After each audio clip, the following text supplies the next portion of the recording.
Praise the Lord. அருள்நாதர் இயேசு கிறிஸ்துவின் நாமத்தில் உங்களுக்கு என் அன்பின் நல்வாழ்த்துக்களை நான் தெரிவித்துக் கொள்கிறேன். பிரியமான சகோதரர்களே, பாஸ்கா விழாவும் இயேசு கிறிஸ்துவனுடைய பாடுகளையும் குறித்து நாம் தியானிக்க போகிறோம்.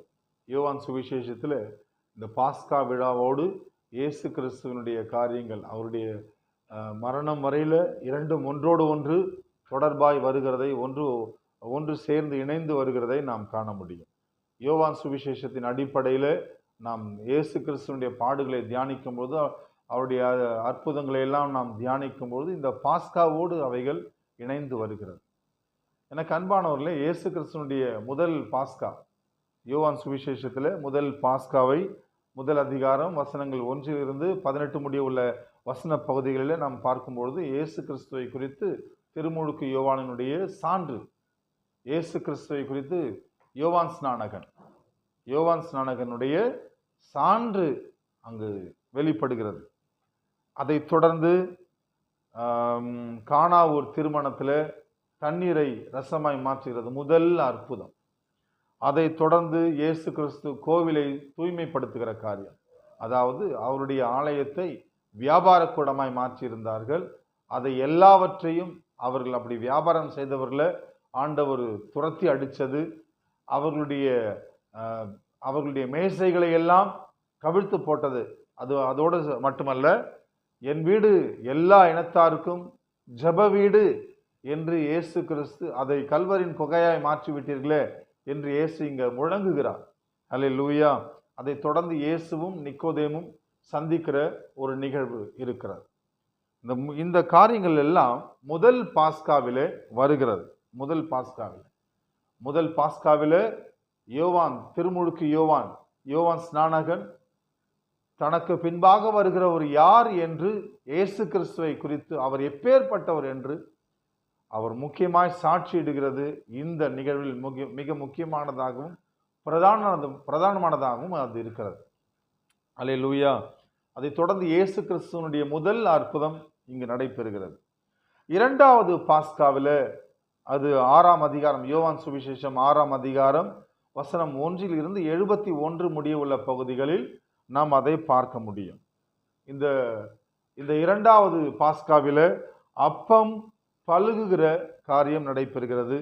அதை தொடர்ந்து கடல் மீது இயேசு நடப்பது, அதற்கப்புறம் வாழ்வு தரும் உணவாக தன்னை இயேசு வெளிப்படுத்துகிறது. மானிட மகன், மனுஷகுமாரனுடைய சரீரம் மெய்யான உணவு, அவருடைய இரத்தம் மெய்யான பானம் என்று இயேசு பிரசங்கிக்கிறது. இந்த பிரசங்கத்தை ஏற்றுக்கொள்ள முடியாமல் பலர் அவரை விட்டு விலகி போவது, இந்த பிரசங்கம் பேதுருவுக்கு புரிந்தாலோ அல்லது புரியலனா கூட அவருக்கு கீழ்ப்படிந்து அவரை விசுவாசித்து அவருடைய போதனைகளை ஏற்றுக்கொண்டு அறிக்கை செய்தது. இந்த காரியங்கள் இந்த இரண்டாவது பாஸ்கா நிகழ்வில் மிக முக்கியமானதாக இருக்கிறது. அப்பம் பழுகுவது என்று நாம் தியானிக்கும் பொழுது, விடுதலை பயணம் அல்லது யாத்ராகமத்தில் வானத்திலிருந்து மன்னாவை பொழிந்ததை இஸ்ரவேல் ஜனங்கள் வனாந்திரத்தில் அவர்கள் நடந்த பொழுது வானத்திலிருந்து மன்னா அவர்களுக்கு பொழியப்பட்டதனுடைய அடையாளமாக இயேசு கிறிஸ்து இங்கே இரண்டாவது பாஸ்காவில் அப்பம் பழுகுகிற 5 அப்பம் 2 மீனை கொண்டு 5000 பேருக்கு உணவளிக்கிற அந்த ஒரு காரியத்தை, அந்த ஒரு நிகழ்வை செய்து காட்டுகிறார். அப்பம் பழுகுகிற காரியம். அல்லேலூயா. கடல் மீது நடப்பது, அங்க ஜனங்கள் வனாந்திரத்தில் அப்பத்தை உண்ட பிறகு, மன்னாவை உண்ட பிறகு அவர்களுக்கு அவங்க வாழ்க்கையில நடந்த மிக முக்கியமான ஒரு நிகழ்வு என்னன்னா, செங்கடல் பிளந்தது. இயேசு கிறிஸ்து இங்க கடல் மீது நடக்கிறார். ஒன்றோடு ஒன்று இது தொடர்புடையதாக இருக்கிறது. நான் முக்கியமாக ரொம்ப ஷார்ட்டாக போயிட்டு இருக்கேன். இறுதி நிகழ்வா, இறுதி பாஸ்கா. இந்த இறுதி பாஸ்காவில் யோவான் சுவிசேஷம் 11ஆம் அதிகாரம் 55வது வசனத்திலிருந்து 20ஆம் அதிகாரம் 31 முடிய உள்ள நிகழ்வுகளை, வசனத்தை நாம் தியானிக்கும் பொழுது, இங்கு இயேசு கிறிஸ்துவுக்கு நறுமண தைலம் பூசப்படுகிறது. லாமிச்சை என்கிற நறுமண தைலத்தை மரியாள் என்கிறவங்க பூசுறாங்க. அல்லேலூயா. இது இயேசு கிறிஸ்துவுக்கு அவருடைய அடக்கத்திற்கு முன்னடையாளமாக அது செய்யப்படுகிற ஒரு காரியமாக இருக்கிறது. இரண்டாவது, இயேசு கிறிஸ்து எருசலேமிலே வெற்றி ஆர்ப்பரிப்போடு நுழைகிறது. மூன்றாவது, இயேசுனுடைய மரண அறிக்கை. நான்காவது, இயேசு கிறிஸ்து அவருடைய சீடர்களின் பாதங்களை அவர் கழுவுகிற காரியம். மிக முக்கியமாக அதுக்கு அடுத்து புதிய கட்டளையை இயேசு அங்கு கொடுக்கிறார். தன்னை திராட்சை செடியாக வெளிப்படுத்துகிறார். அவருடைய மரணம், அவருடைய அடக்கம், அவருடைய உயிர்ப்பு, இவைகள் எல்லாம் இந்த இறுதி பாஸ்காவிலே நிகழ்கிறது. எனக்கு அன்புக்குரிய சகோதரர்களே, சகோதரியர்களே, இந்த நாட்களிலே இவைகளை நாம் தியானிக்கும் பொழுது இயேசு கிறிஸ்துவனுடைய பிறப்பு முதல் அவருடைய இறப்பு, உயிர்த்தெழுதல் வரை இந்த பாஸ்கா நிகழ்வுகள் ஒன்றோடு ஒன்று தொடர்ந்து வெளிப்பட்டு கொண்டே இருக்கிறது. பாஸ்கா என்றால் என்ன? பாஸ்கா அல்லது பஸ்கா என்று சொல்லப்படுகிற அந்த வார்த்தைக்கு கடத்தல் என்று பொருள். ஒரு நிலையிலிருந்து மற்றொரு நிலைக்கு மாறுகிறது. அடிமைத்தனத்திலிருந்து சுதந்திர ஒரு விடுதலை நிலைக்கு அழைத்து செல்லப்படுகிறது. உதாரணத்திற்கு, எகிப்தில் இஸ்ரவேல் ஜனங்கள் அடிமைகளாக இருந்தார்கள். அங்கே ஒரு பாஸ்கா கொண்டாடப்படுகிறது.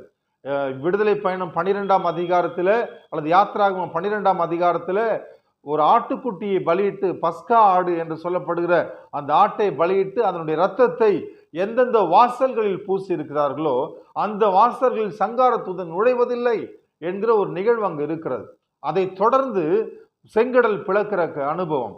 மக்கள் எகிப்திலிருந்து கடலை கடந்து செங்கடலில் பாதை தேவன் உண்டாக்குகிறார். அந்த பாதையை அவர்கள் கடந்து அடுத்த எல்லையை அடைகிறார்கள், கானானை அடைகிறார்கள். எனக்கு அன்பான சகோதரர்களே, இங்கேயும் அப்படிதான். இயேசு கிறிஸ்துவனுடைய இரத்தத்திற்கு தன்னை கொடுத்தவர்கள் அவருடைய உணவை, அவருடைய சரீரத்தை உணவாகவும் அவருடைய இரத்தத்தை பானமாகவும் எடுத்துக்கொண்டவர்கள், அவருடைய இரத்தத்தால் மீட்கப்பட்டவர்கள் அடிமைத்தனத்திலிருந்து கானான் என்கிற ஒரு சுதந்திர நிலைக்கு அழைத்து செல்லப்படுவதுதான் இந்த பாஸ்காவின் முக்கிய நிகழ்வாக இருக்கிறது. இன்றைக்கும் அதுதான் அந்த காரியம் தான் தியானிக்க போகிறோம். அல்லேலூயா. எனக்கு அன்பானவர்களே, இந்த புனித வியாழன், புனித வெள்ளி, ஈஸ்டர், இந்த 3 நாட்களிலும் இதை குறித்து தான் நாம் தியானிக்கவே போகிறோம். அல்லேலூயா. எனக்கு அன்பான சகோதரனே, சகோதரியே, நீங்க எந்த அடிமைத்தனத்தில் இருக்கிறீங்க? உங்களுக்காக இயேசு கிறிஸ்துவின் ரத்தம் சிந்தப்பட்டு இருக்கிறது. அல்லேலூயா. அந்த இரத்தத்தை நீங்கள் விசுவாசிக்கும் பொழுது இயேசுதான் உங்களுக்கு மெய்யான உணவு, அவர்தான் உங்களுக்கு மெய்யான பானம், அவர்தான் உங்களுக்கு வாழ்க்கைக்கு தேவை, அவர்தான் உங்களுக்கு அத்தியாவசியம் என்று நீங்கள் ஏற்றுக்கொள்ளும் பொழுது உங்கள் அடிமை நிலைகள் எல்லாம் மாறி நீங்கள் சுதந்திர கானானுக்குள் பிரவேசிப்பீர்கள். அல்லேலூயா. எனக்கு அன்பான சகோதரர்களே, இந்த செய்தி உங்களுக்கு பிரயோஜனமாக இருந்திருக்கும் என்று நான் நம்புகிறேன். தொடர்ந்து நம்ம இந்த செய்தியை இன்றைய நாளில் நீங்க பக்தி வைராக்கியத்தோடு, விசுவாசத்தோடு வழிபாடுகள் கலந்து கொள்ளுங்கள். வேதத்தை வாசிங்க, தியானிங்க. ஆண்டவர் உங்களை ஆசீர்வதிக்கட்டும். அது மட்டுமல்ல, நீங்க இந்த மெசேஜை பார்க்குறவங்க, என் வீடியோவை பார்க்குறவங்க மற்றவங்களுக்கு ஷேர் பண்ணுங்க. இது நிச்சயம் அவசியமான ஒரு காரியமா இருக்குது. எனக்கு ஷேர், சப்ஸ்கிரைப் ஜாஸ்தி ஆகணுங்கிறதுக்காக, வியூஸ் ஜாஸ்தி ஆகணுங்கிறதுக்காக இல்லை. பார்க்குறவங்க அதோடு நிறுத்திடுறீங்க. மற்றவங்களுக்கு சொல்லுங்க. என்னுடைய நண்பர்கள், சகோதரர்கள், என்னுடைய நம்ம ப்ரேயர் மீட்டிங்க்கு வரவங்க எல்லாரும் பார்க்குறீங்க. ஆனால் அது சப்ஸ்கிரைப் பண்ணாமல் அல்லது ஷேர் பண்ணாமல், கமெண்ட் கொடுக்காம, லைக் பண்ணாமல் விட்டுடுறீங்க. நீங்கள் மற்றவங்களுக்கு ஷேர் பண்ணும்போது சுவிசேஷத்தை பரப்புகிற வேலையில் நீங்களும் ஈடுபடுறீங்க. அல்லேலூயா. ஆண்டவர் உங்களை ஆசீர்வதிக்கட்டும். கண்களை மூடி நாம் ஜெபிக்கலாம். என் ஆண்டவராகிய இயேசு கிறிஸ்துவின் நாமத்தில் பிதாவே, உங்களுடைய சமூகத்திற்கு நாங்கள் வருகிறோம். தேவரீர், இந்த செய்தியை யாரெல்லாம் கவனித்தார்களோ, யாரெல்லாம் கேட்கிறார்களோ, அவர்கள் ஒவ்வொருவரையும் என் ஆண்டவரை தொட்டு அவர்களுடைய அடிமைத்தனங்கள் எல்லாவற்றிலிருந்தும் அவர்களை விடுதலையாக்கி சுதந்திர வாழ்வுக்கு, ரட்சிப்பின் வாழ்வுக்கு இட்டு செல்வீராக. உமது பிள்ளைகளை எந்தெந்த பாவங்கள் அடிமைப்படுத்தி இருக்கிறதோ, குடி என்கிற அடிமை, போதை பழக்கம் என்கிற அடிமை, வேசித்தனம், விபச்சாரம் அடிமை, கடன் தொல்லைகள், இந்த அடிமைத்தனங்கள் எல்லாவற்றிலிருந்தும் என் சகோதரர்கள், சகோதரியர்கள் விடுதலையாவார்களாக. இயேசுவே, நீரே விடுதலைப்படுத்துவீராக. நன்றி இயேசுவே. இயேசுவின் நாமத்தில் பிதாவே. ஆமென். Praise the Lord. God bless you.